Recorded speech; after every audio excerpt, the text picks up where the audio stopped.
Библиотека Никола Фурнаджиев в Пазарджик беше домакин на първата самостоятелна изложба «Малки ръце, голямо изкуство», в която малки и талантливи деца подредиха своите произведения.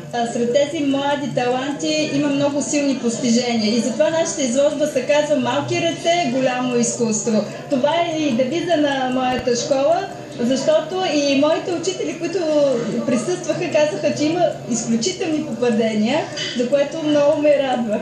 От детската градина до гимназията на такава възраст бяха участниците в изложбата, а радостната новина беше продажбата на цели 4 картини на младите таланти, които имат мечти и ги следват. Мечтая за малко ателие в Ирландия, но е невъзможно. Мислиш ли да продължиш своето образование от нататък в нещо свързано с изкуство? Ами аз уча в Бреговски изобразителна паралелка и след това мисля да се запиша в художествената академия в София с живопис.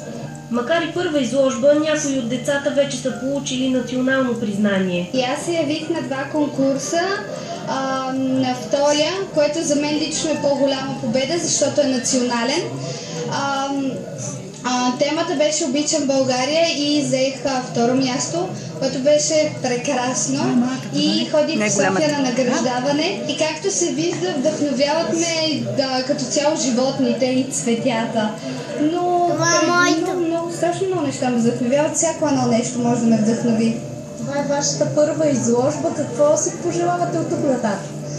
Ами, пожелавам си да не е последна.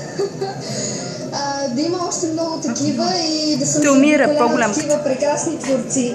Изкуството във всички негови форми трябва да бъде насърчавано, категорична беше Боряна Иванова. Първата наша изложба, както е сега първата ни годинка да кажа, така се пожелавам, макар и нескромно да звучи, още 101 такива, да имам мои наследници, които да продължат и след мене да учат млади таланти, защото, както казахме и в началото на откриването на нашата изложба, защо не е тук да не е някой сред нас Иван Гог?